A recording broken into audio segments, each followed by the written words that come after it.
Right. And I think if you watch any old film clips and shots of the games, if he scored, I was the first there to congratulate him, and vice versa. Because we played in the same team, and we were playing for the same end product. But off the field, he had his way of living, and I had my way. He was a family man. He went home to the family, and I went out and got.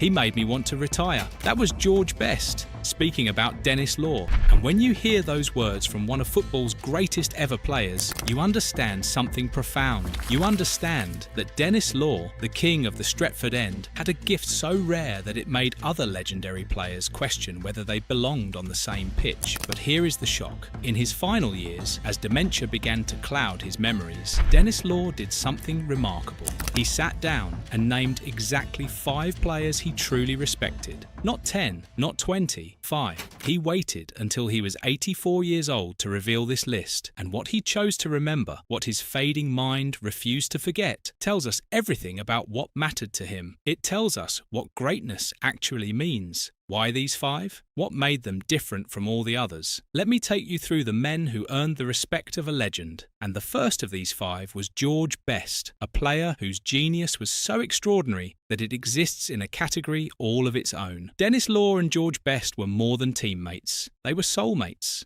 They arrived at Manchester United at different times, but once they connected, they became the flair that made the Holy Trinity untouchable. When Law looked back on his entire career, he saw Best not as a rival, but as a player who existed on a different plane. Law said it plainly. Best could do things with a ball that was simply impossible for others. That is not casual praise. Law himself was a genius. He could score from anywhere. He could leap above defenders twice his size. He could perform acrobatics that seemed to defy physics. And yet, when he watched George Best, he saw something he could not quite replicate. He saw impossible things. Their chemistry was telepathic. Best played on the wing, but he drifted inside. Law played centrally, but he drifted wide. This fluidity created chaos for rigid defences. Defenders did not know where either player would be. Best would draw 2, 3, sometimes 4 defenders toward him. In those moments, space opened up in the penalty area. And that space belonged to Denis Law. He finished what Best created. They were 2 halves of one perfect whole. In the 1963-64 season, Law scored 46 goals in all competitions. This was the season Best truly arrived at United, making his debut in September 1963. Law's form was relentless. He scored hat-tricks. He scored in derbies. He scored in cups. And Best was always there, creating the impossible moments that allowed Law to do what he did best, finish. But their bond went deeper than tactics. They were young, handsome, and wealthy in a way footballers had never been before. They represented the swinging 60s in Manchester. They were celebrities off the pitch as well as on it. Law watched Best navigate a level of fame that was unprecedented. He saw the toll it took. Years later, when Law spoke about Best, there was a protective sadness in his words. He loved Best like an older brother loves a younger one, with admiration, but also with concern for what the world was doing to him. When Law named Best as one of his 5 most respected players, he was honouring not just a teammate, but a soulmate. He was saying, I saw you do the impossible. I played beside you, and I was better because of it. But respect does not come only from those who inspire you with flair. It also comes from those who enable you with power and discipline. If Best was the player Law loved, Bobby Charlton was the player Law revered. Their relationship was different. It was defined by professional distance, but by immense mutual reliance. Charlton was conservative. He was traditional. He despaired at the lifestyle choices of his younger teammates. He once said he just did not understand the new generation, and yet Law included him in his top 5. This tells you something crucial. Personal affinity is not necessary for professional respect. Law understood something deeper. He understood that without Charlton, the Trinity could not exist. Law described Charlton as the engine room. While Best and Law captured the headlines with flair, it was Charlton who ran relentlessly, who defended with discipline, who transitioned the ball from defence to attack. Charlton embodied what became known as the Busby Way, dignified,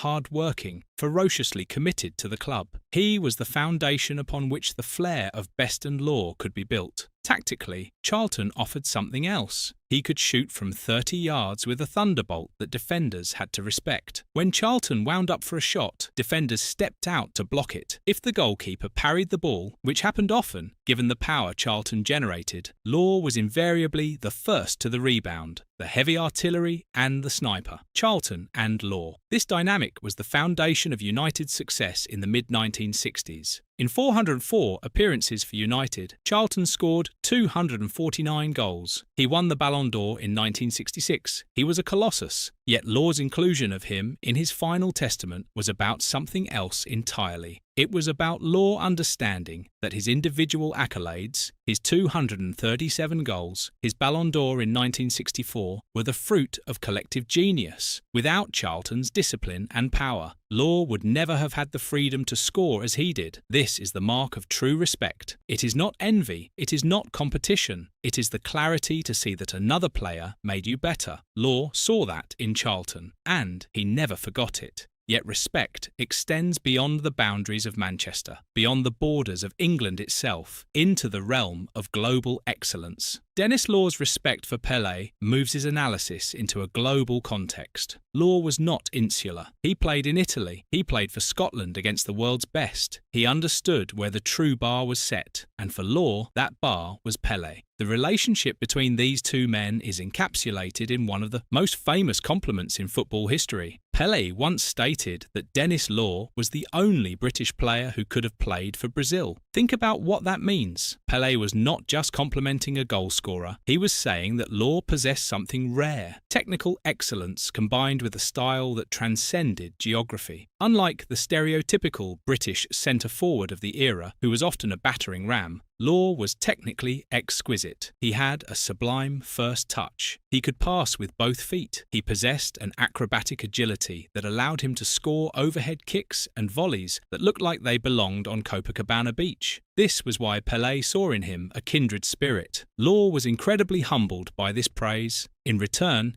he cited Pelé as the greatest player ever to live. This was not a casual remark. This was Law, a man who had won the Ballon d'Or, who had captained Scotland, who had dominated the English First Division, saying that he had seen perfection, and that perfection was Pelé. Law's interaction with the global elite was not theoretical. In 1963, he was selected for a rest-of-the-world imam to play England in the FA Centenary match. He scored in that match. He shared a pitch with legends like Alfredo Di Stefano and Lev Yashin. He confirmed where the true bar was set. By including Pelé in his top 5, Law acknowledged a truth. While he was a king in Manchester, there was a god in Brazil, and that god was Pelé. But beyond the realm of perfect, untouchable greatness lies another form of mastery, the art of clinical precision, of understated excellence. The inclusion of Jimmy Greaves highlights something essential about Denis Law. He respected not just the players who were most like him, but the players who were different. While Best was a creator and Charlton a powerhouse, Greaves was, like Law,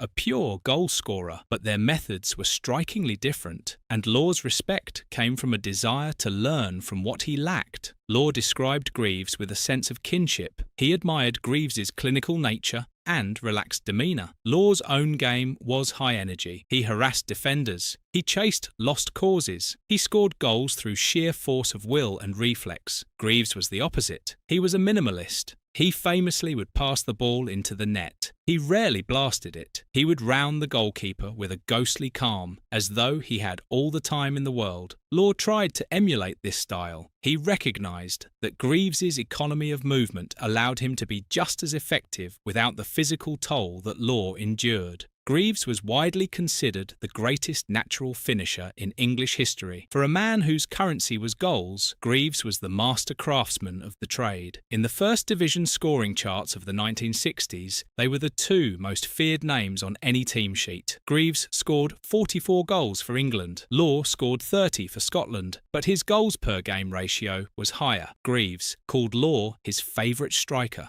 Law called Greaves a player from whom he learned. This was mutual respect between two artists who painted with different brushes but created the same masterpiece. goals. Yet every artist, every great player must also respect the warrior who makes the game possible. The final member of Law's pantheon is Dave Mackay. If the list so far has favoured attackers and creators, Mackay's inclusion provides necessary balance. He represents the steel, the fight, the terrifying physicality of 1960s football. He is the reminder that to score, you first had to survive. Law cited Mackay as the toughest opponent he ever faced. This is a significant admission from a player as brave as Law. Mackay was a fellow Scot, the hard man of the legendary Tottenham Hotspur double winning side. He was a player of immense physical strength. He famously played through broken bones, but he was also technically gifted. He was not just a brute, he was a complete footballer who happened to be terrifying. The respect for Mackay was tribal. Both men were products of the Scottish working class. Both played with a gala spirit, a distinctively Scottish blend of confidence, aggression, and skill. Law respected Mackay's legendary toughness and leadership. Mackay commanded respect from everyone on the pitch. He was the governor. In an era where defenders could effectively assault forwards without punishment, Mackay was the enforcer who ensured his team was never bullied. It is notable that George Best also named Mackay as his hardest opponent. A consensus emerged among the United Trinity about who the true Iron Man of the league was. Mackay earned it. He earned universal respect through the sheer force of his will and his courage. Law's respect for Mackay acknowledges a reality. To score 237 goals at the highest level, you had to be more than skillful. You had to survive. You had to be brave. You had to look a man like Dave Mackay in the eye and refuse to back down. Law did that. And he honoured Mackay because Mackay represented the warrior spirit that made greatness possible. To fully understand why Law held these players in such regard, we must look at the season where he stood atop the world, 1963 to 1964. This was the year Law won the Ballon d'Or. He became the first and only Scotsman ever to win it. He beat Luis Suarez of Inter Milan. He beat Amancio of Real Madrid. He beat every other player in the world. In that season, Law scored 46 goals in all competitions. This record still stands today. It surpasses the best seasons of Van Nistelrooy, Rooney and Ronaldo. He scored 30 league goals. He scored 10 FA Cup goals. He scored in derbies. He scored in cups. His form was so imperious that he was selected for the Rest of the World Event against England, where he scored the equaliser against the world champions. This was the season the Trinity truly came online. Best had just made his debut in September 1963. Charlton was in his prime, and Law was operating at a level that was simply unreachable by any other player on earth. Winning the Ballon d'Or validated his decision to return from Italy. It proved that a British player could be technically superior to his continental rivals. It was during this peak that Law's appreciation for Charlton's service and Best's creativity became most acute. He realised that his individual accolades were the fruit of collective genius. As the years passed and time moved forward, Law would eventually face his greatest challenge. The story of Denis Law's final years is the story of a man losing his memories to dementia. In August 2021, Law announced he had been diagnosed with Alzheimer's disease and vascular dementia. His statement was brave. "I recognise how my brain is deteriorating and how my memory evades me when I do not want it to. This will not be an easy journey." As the memories of matches, goals and travels faded, the impressions left by Best, Charlton, Pelé, Greaves and Mackay remained indelible. These were the pillars that his mind clung to. These were the undeniable truths of his footballing life. When everything else was forgotten, these five remained. On January 17, 2025, Denis Law died at the age of 84. His death marked the end of an era. The Holy Trinity was now reunited only in memory. But before the fog took him completely, Law had left behind a final testament. He had named the 5 players he respected most. He had given us a map of what mattered to him. In naming those 5, Denis Law was not just honouring them. He was saying goodbye to football. He was crystallising a lifetime into 5 essential truths about what greatness truly means: genius, power, perfection, precision, courage. Law embodied every single one of these traits. He had the genius to score from anywhere on the pitch. He had the physical power to dominate defenders. He had the perfection to win the Ballon d'Or. He had the precision to score 237 goals for United, a record that speaks for itself. He had the courage to face the hardest men in football and come out on top every time. So Alex Ferguson, who visited Law faithfully 3 times a week in his final months, understanding the weight of these precious remaining moments, said simply, he was the greatest. In naming his 5 peers, Law inadvertently wrote the perfect eulogy for himself. He was a man who recognised true greatness because he was, unequivocally, made of the same stuff as these legends. He made other legends want to retire from professional football. He inspired the deepest respect from the exact players he himself respected most. And when he finally looked back on his life, these 5 remained crystal clear in his memory. He saw 5 players who had shaped him, challenged him, and made him better. That is the legacy of the king. That is exactly what Denis Law left behind forever. Like this video if you loved learning about the king of the Stretford End. Comment below which of these 5 wood chats you have picked, and subscribe now for more stories about the legendary figures who built modern football. Thank you very much, Mr. Rush. That bugged me more than not scoring. You know, I remember the first time I did score against Manchester United, I thought it was great because stopping them winning the league and all that. Yeah. And I remember Ronnie Whelan was running over to me. I went, "Where's that Paul McGrath now?" He went, "He's playing for Aston Villa, you idiot." Well, that goes to show how good Paul McGrath was. What a player. He's the best ever. That's what Ian Rush says about Kenny Dalglish. And coming from Liverpool's all-time top scorer, that means something. Rush doesn't hand out compliments easily. He's played with and against the greatest names in football, but over his entire career, only 7 players have truly earned his full respect. Let's find out who made the list. Ian Rush is a Liverpool legend. He scored 346 goals for the club. That's more than anyone else in Liverpool's history. He played at the highest level for decades. He won trophies, faced the best defenders in the world, and he played alongside some of the greatest teammates you could ask for. So when Rush talks about respect, people listen. He knows what it takes to be truly great. He's seen it all. The skillful players, the tough opponents, the leaders, icons. Over all those years, only 7 players stand out. 7 names that Rush singles out as the ones who really earned his admiration. Not just good players, not just talented footballers, but the kind of pros who made him stop and think, that's what greatness looks like.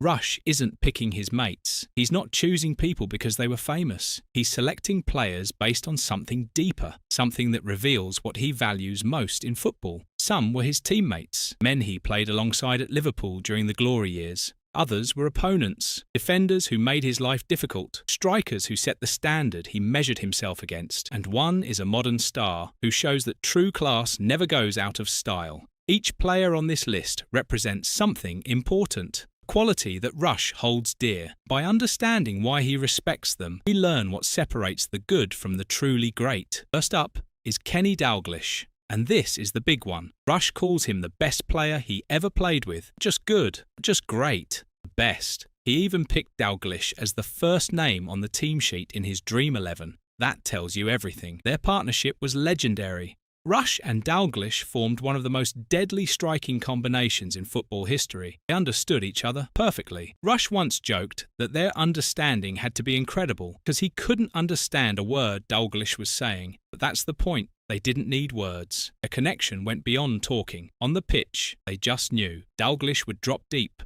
Rush would make the run. The ball would arrive. Goal. It happened again and again. When they played together, Liverpool won at an incredible rate. Over 241 matches together, they averaged more than 2 points per game. That's dominance. Rush's respect goes beyond the goals and the trophies. Dalglish was also a mentor. When Rush had his difficult spell in Italy with Juventus, it was Dalglish who brought him back. He kept the move secret. He sorted the transfer in just 24 hours. Dalglish was the perfect foil for Rush. He had the tactical intelligence. He had the vision. He had the ability to create space and opportunities. Rush was the finisher. Dalglish was the architect. Together, they were unstoppable. This tells us about Rush's values. He respects players who make others better, players who understand the game at the highest level. Dalglish represented the ultimate teammate, the kind of player you build a team around. Next is Graeme Souness. Rush describes him as absolutely majestic, calls him fantastic, and he includes him in his perfect 11. High praise from someone who doesn't give it lightly. Souness was Liverpool's captain during Rush's peak years. He was the dominant force in midfield, strong, skillful, commanding. He controlled matches with his presence alone. Souness was on the pitch. Liverpool had a leader who could handle anything. Rush admired the way Souness combined technical ability with leadership. He wasn't just a hard man, he had wonderful skill. He could pass, he could tackle, he could read the game, but more than that, he had authority. Players listened to him, opponents feared him. He lifted the team when it mattered most. What makes Souness special in Rush's eyes is that complete package. Leadership without skill is just noise. Skill without leadership is wasted talent. Souness had both. He commanded respect through his performances. He led by example, and he delivered results. This shows another side of what Rush values. He respects players who take responsibility, players who stand up in the biggest moments. Souness was that kind of captain. Now we move to Jan Molby. Rush gives Molby a very specific honour. He calls him the most skillful teammate he ever had at Liverpool. Think about that. More skillful than Dalglish. More skillful than anyone else in that great team. That's a massive statement. Molby was different from the other midfielders of that era. He didn't rely on pace. He didn't rely on power. He relied on pure technique. His feet were unbelievable. His vision was exceptional. His passing was flawless. He could control a match through skill alone. Rush admired the way Molby played with time and grace. While others rushed around, Molby had all the time in the world. He could turn defence into attack with one pass. He could unlock any defence with his eye for the opening. He made the difficult look easy. What's fascinating here is that Rush separates skill from overall greatness. Dalglish was the best player. Molby was the most skillful. That tells us Rush has different categories of excellence. He appreciates pure technical ability as its own form of mastery. This reveals something important. He values different types of brilliance. He doesn't think there's only one way to be great. Technical genius deserves recognition, even if it's not the complete package. Molby's inclusion shows that Rush respects craft. Moving to opponents now. Paul McGrath. Rush calls him the hardest defender he ever faced, coming from a striker who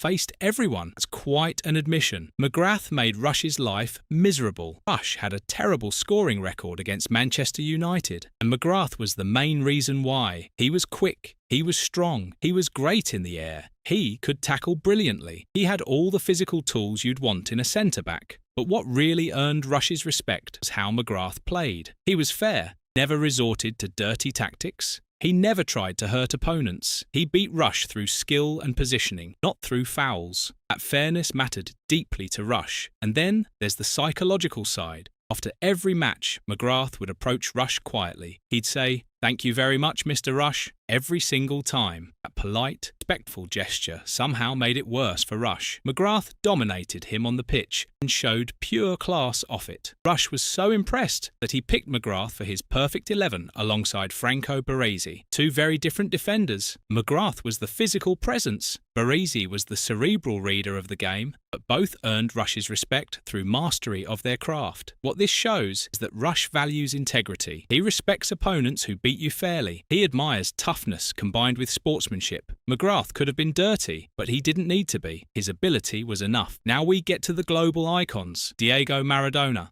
Rush has tremendous respect for Maradona. They faced each other when Rush played for Juventus against Maradona's Napoli, and Rush saw something special. Maradona's technical ability was beyond belief. Rush noticed something specific. Maradona could run with the ball and never look at it. His control was so perfect, so natural, that the ball seemed attached to his feet. That's the kind of detail only another elite player would notice. Rush's biggest regret was never playing alongside Maradona. In 1984, Liverpool's chairman refused to let Rush join Napoli. Maradona later said they would have made an unstoppable duo.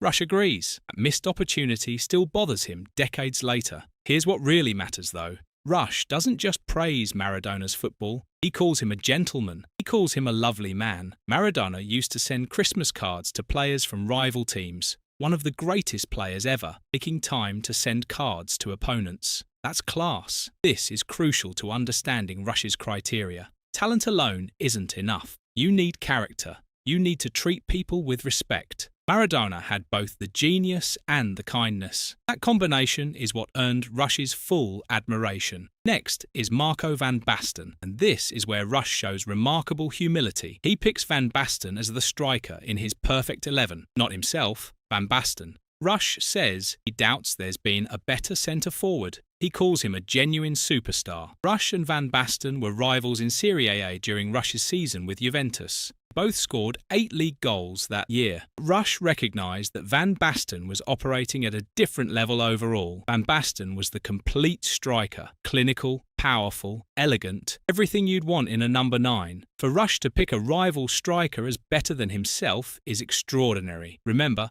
Rush is Liverpool's all-time top scorer. He's one of the most prolific forwards ever, but he's honest enough to say Van Basten set the standard. That's the objectivity of a true professional. What this reveals is that Rush respects pure excellence in his own position. He's not blinded by ego, can appreciate someone who did the same job even better. Van Basten represents the benchmark, the perfect example of what a striker should be. Finally, we come to the modern era. Mohamed Salah. Rush says Salah deserves the utmost respect. He calls him a joy to watch. He's even said Salah is the best Premier League player Liverpool has seen. That's high praise from someone who played with some absolute legends. But what does Rush admire most about Salah? His character. Rush says Salah seems so humble. Despite all the goals, all the records, all the fame, Salah remains grounded. He doesn't let success change him. That humility matters to Rush. And here's the detail that really stands out. Rush, predatory striker, loves that Salah will pass if someone is better placed. Think about that. Rush respects that Salah isn't selfish. He's willing to give up a chance to score if it helps the team.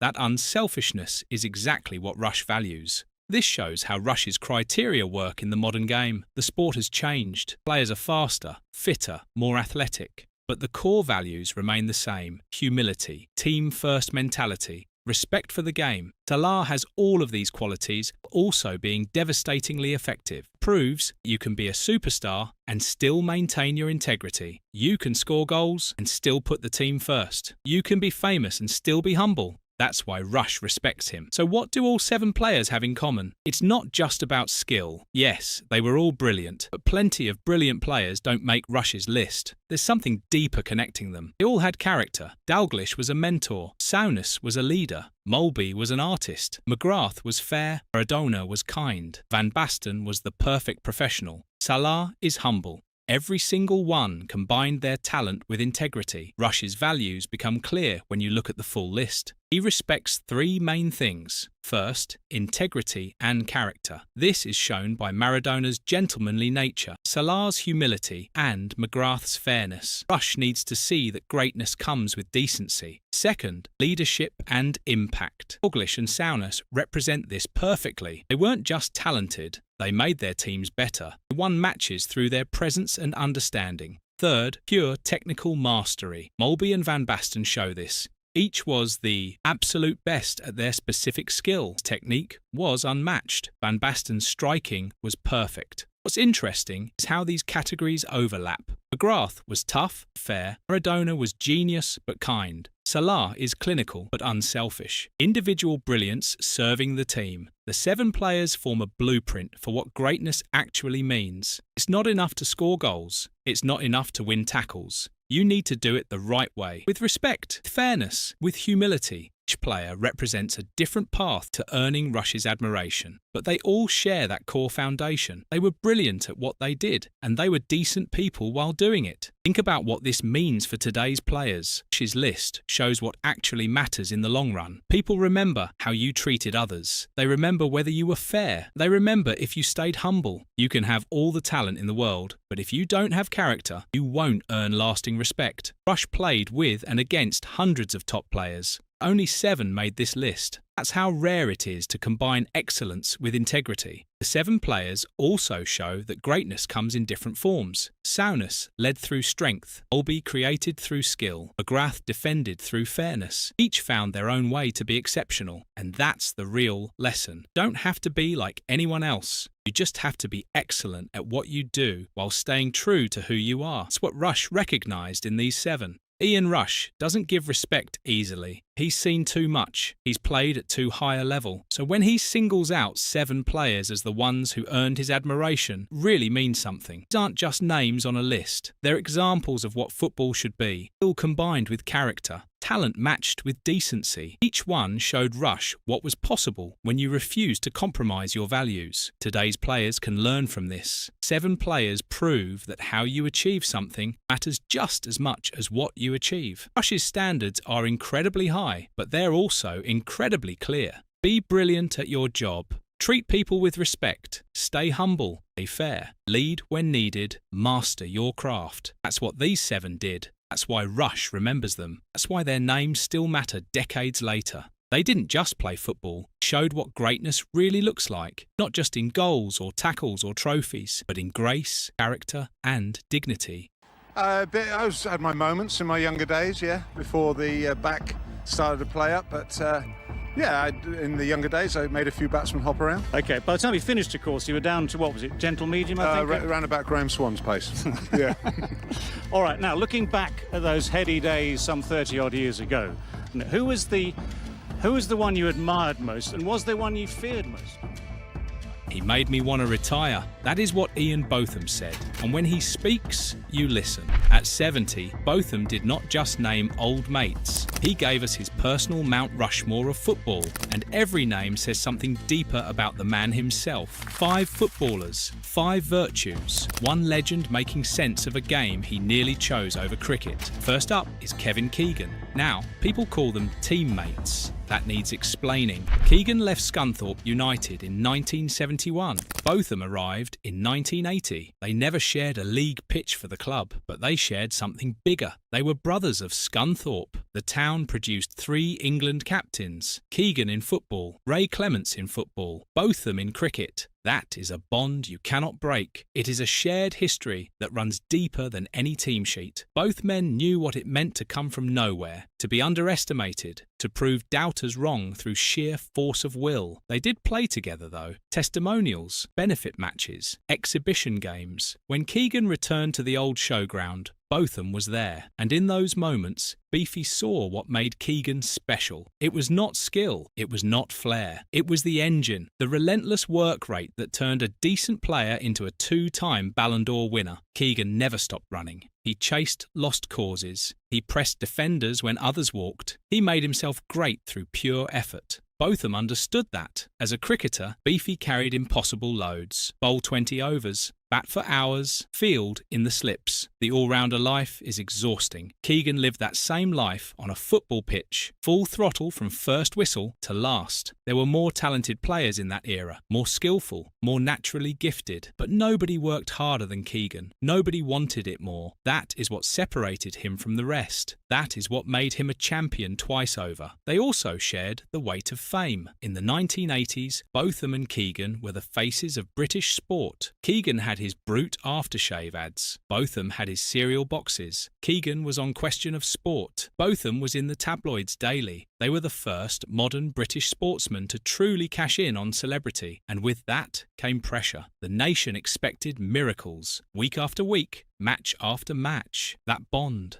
that shared burden, created respect. Scunthorpe was where it started for both men, a small Lincolnshire town, an unfashionable club. No academy polish, no big budgets, just hard pitches and harder tackles. Botham played 11 league games for Scunthorpe as a centre-half. He trained seriously. He earned his place. Keegan came through the same system a decade earlier. Both learned that reputation means nothing. Only effort counts. That is the Scunthorpe way. For Beefy, Keegan was not flashy. He was not a showman. He was full throttle wrapped in a number 7 shirt. And that is what mattered. When Botham thinks of football greatness, he thinks of sweat and sacrifice. Keegan gave both. Every single game. Bobby Moore is different. Moore represents something Botham admired but could never fully be. Composure, grace, control. Botham was fire and fury. Moore was ice and intelligence, and Beefy loved him for it. Botham was 10 years old in 1966. The World Cup final was the first sporting event that truly mattered to him. He watched Bobby Moore lift that trophy. He watched Moore wipe his hands before shaking the Queen's hand. That image stayed with him forever. Moore was the ultimate example of how to carry yourself. Dignity in victory, class in every moment. For a boy growing up in the 1960s, Moore was perfection. The blonde hair, the clean tackle, the unruffled authority. He was everything British sport aspired to be. And Botham, even as a rebellious teenager, recognised greatness when he saw it. Moore was a centre-half, just like Botham tried to be in his football days. But Moore played the position differently. He did not bully strikers. He read the game. He intercepted passes before they arrived. He made defending look easy. Botham, whose cricketing style was loud and aggressive, envied that calmness. Moore never looked flustered, never panicked. He was the coolest man on any pitch. What Botham really admired was Moore's character. After retirement, the football establishment ignored Moore. The FA did not offer him coaching roles. They overlooked him for honours, and Moore never complained. He carried himself with the same dignity he showed in 1966. Botham, who fought bitter battles with cricket authorities, respected that silence. Moore proved you could be strong without being loud. There is another connection. Bobby Moore was a talented cricketer. As a youth, he played for Essex Schoolboys alongside future England batsman Colin Milburn. Moore was a proper batsman. He could have gone professional in cricket if football had not taken over. Botham sees this as proof of greatness. True athletes can master any ball game. Moore was one of them. A kindred spirit. Botham struggled with captaincy. The England armband weighed him down. It crushed his form. Moore wore the armband 90 times and made it look natural. He was born to lead. Botham looks at Moore and sees the captain he wished he could have been. Quiet authority, calm under fire, leading by example, not volume. He was the gentleman warrior, and Botham never forgot that. In a list of hard men and warriors, Moore is the elegant exception. He is the reminder that greatness does not always roar. Sometimes it whispers. Now we come to blood and guts. Terry Butcher. If Keegan is the engine and Moore is the artist, Butcher is the gladiator, and Botham loves him for it. The image is burned into British sporting history. September 1989, World Cup qualifier. England versus Sweden in Stockholm. Butcher takes a head gash early in the match. Deep cut. Bleeding heavily. The medical staff staple it shut and wrap a bandage around his skull. Butcher goes back on, and then he starts heading the ball. Most players would have stayed down. Most would have come off. The sensible decision was to substitute, but Butcher was not sensible. He was a warrior, and warriors do not retreat. Every header reopens the wound. Blood soaks through the bandage. It runs down his face. It stains his white England shirt completely red. By the end of the match, Butcher looks like he has been in a war. He has, and England got the result they needed.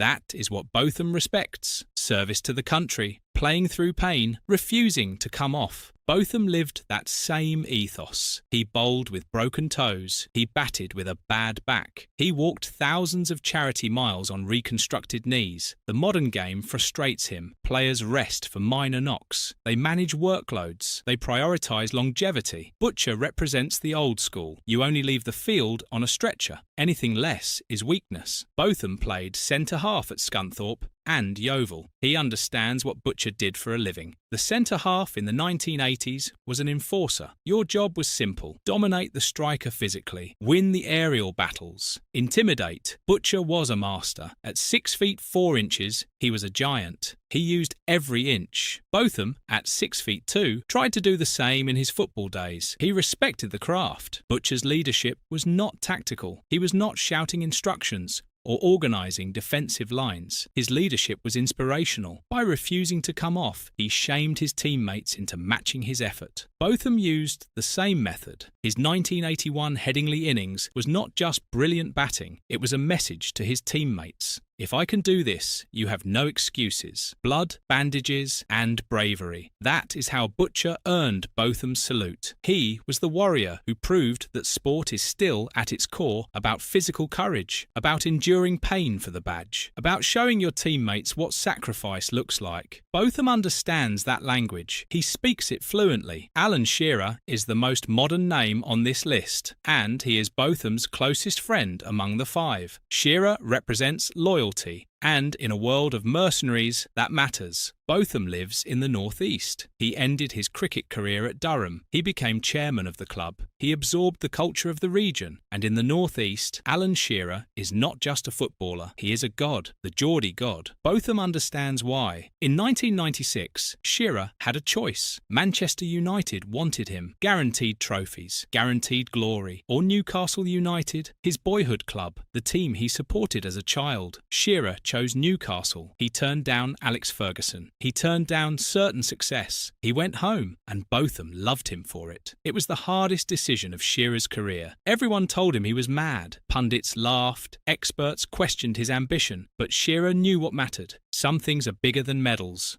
Home is one of them. Botham values loyalty above almost everything. He resigned the Somerset captaincy to protest the sacking of Viv Richards and Joel Garner. He stood by his friends when it cost him. Shearer did the same. He chose tribe over medals. He chose identity over easy glory. That decision defines Shearer in Botham's eyes. It proves character. Shearer carried Newcastle for a decade. He was the main man, the goal scorer, the leader, the one player who could not fail. Botham lived that pressure with England. If Beefy had a bad game, England lost. If Shearer had a bad game, Newcastle lost. They are both Atlas figures, men who held up entire teams on their shoulders. That shared burden created friendship. Their bond goes beyond football and cricket. They play golf together. They do charity work together. They share jokes and red wine. Botham describes Shearer as straightforward. No nonsense, no PR spin, just honesty. In a media world full of rehearsed answers, Shearer is refreshingly blunt. So is Botham. They are blokes,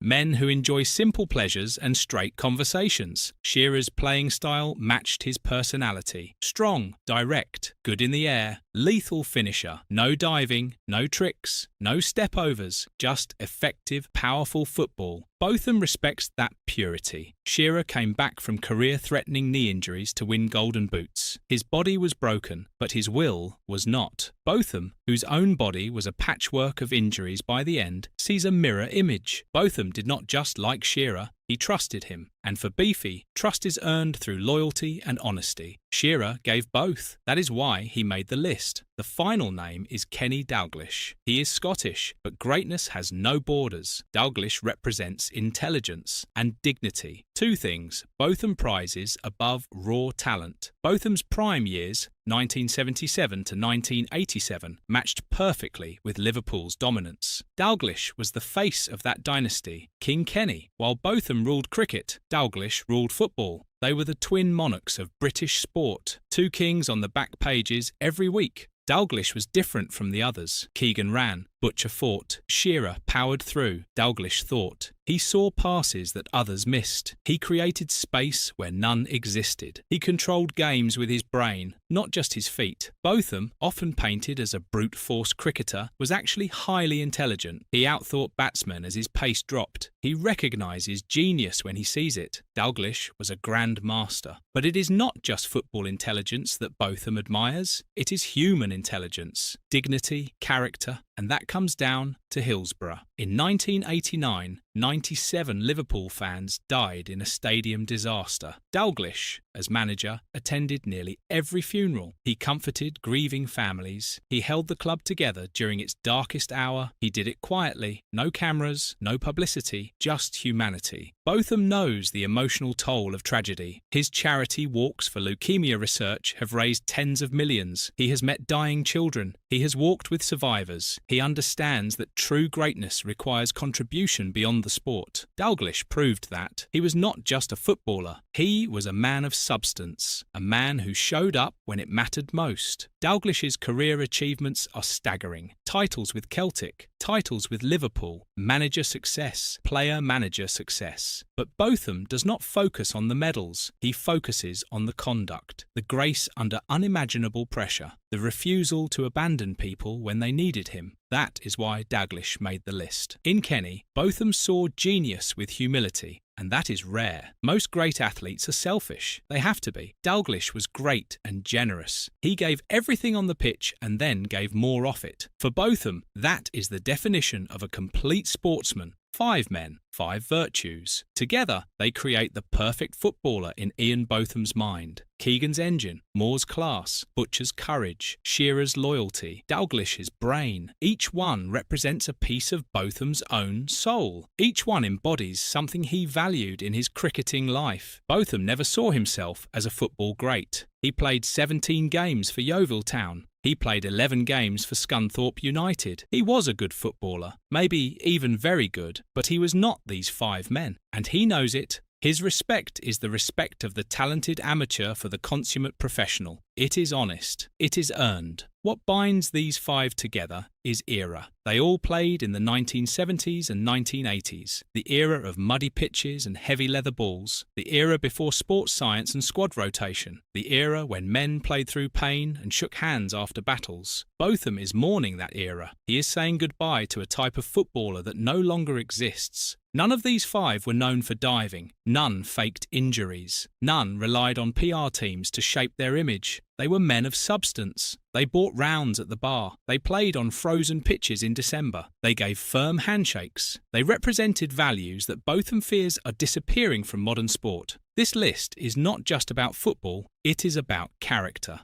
About what it means to be a sportsman, about the difference between talent and greatness. Talent wins matches. Greatness defines generations. These 5 defined generations. They were winter kings to Botham's summer king. They were the mirror images of his own career, and in naming them, Botham is defining himself. At 70, Lord Botham of Ravensworth looks back on a life lived at full speed. He chose cricket over football. He became a legend. But part of him always wondered what if. What if he had signed for Crystal Palace? What if he had chosen winter over summer? This list is his answer. These 5 men show what he might have been and what he always admired. This is not just a list. It is a goodbye letter to an era, one where you bled for the badge and shook hands after the fight, one where loyalty mattered more than money, one where courage was shown through action, not words. Botham lived in that era. These 5 men defined it, and now, at 70, he is making sure we remember. So who would you put on your list? Let us know in the comments. If you enjoyed this one, hit that like button and make sure to subscribe.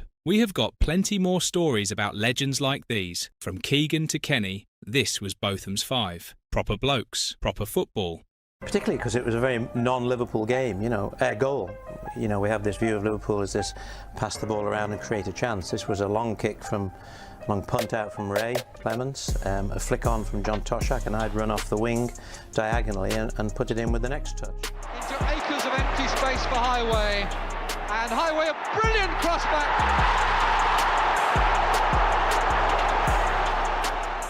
He was the GOAT of Liverpool's left wing in the 1970s. But Steve Highway was different. He came from university with a degree in economics and politics. His teammates called him Big Bamba. They mocked his education. They questioned his toughness. In a world of hard men and muddy pitches, the professor didn't belong. Yet he survived. He won trophies. He became a legend. How? Because 7 men made it possible. 7 teammates who protected him, trusted him, and allowed his genius to shine. This is the story of those 7 men. Steve Highway arrived at Liverpool in 1970. He was an outsider from day one. While his teammates had grown up on council estates and terraces, Highway had been studying at Warwick University. In the brutal dressing room culture of 1970s football, education was viewed with suspicion. It suggested softness. It suggested you had a backup plan. For the working class lads at Liverpool, football was survival. For Highway, it looked like a choice. Some teammates never forgave him for that. The whispers followed him throughout his career. Away from Anfield, when the crowds turned hostile and the tackles came flying, some questioned whether the university boy had the stomach for the fight. Highway was brilliant at home, they said, turning on the style for the Kop. But at places like Elland Road or the Victoria Ground, where football became a war, did he really want to know? Tommy Smith once told another university graduate that his degree wouldn't do him any good against the hard men of English football. The message was clear. Qualifications meant nothing here, but Highway survived. he thrived, and he did so because 7 specific men provided everything he needed. They gave him protection, they gave him freedom, they gave him respect. Let's meet them. First, Ray Clemence, the goalkeeper, the last line of defence. For a winger who played high up the pitch, taking risks and losing the ball in dangerous positions, Clemence was the ultimate safety net. They played together 470 times, nearly 40,000 minutes. That's an entire career built on trust. Highway knew that if his dribble failed, if he was caught out of position, Clemence would be there. Solid, reliable, unbeatable. Clemence was part of the no gloves needed generation. He was hard, fearless. In an era when goalkeepers got kicked, punched and barged with little protection from referees, Clemence dominated his area. He was signed from Scunthorpe United for almost nothing, but he became the best goalkeeper in Europe. For Highway, that mattered. The winger could gamble because the goalkeeper never did. The bond between them was sealed in Rome. May 1977, the European Cup final. Liverpool led Borussia Mönchengladbach 1-0. Then the Germans equalised. The team's shoulders dropped. Doubt crept in. Moments later, a German forward burst through, one-on-one with Clemence. The goalkeeper came out fast, narrowed the angle and took the ball in the face. The shot was blocked.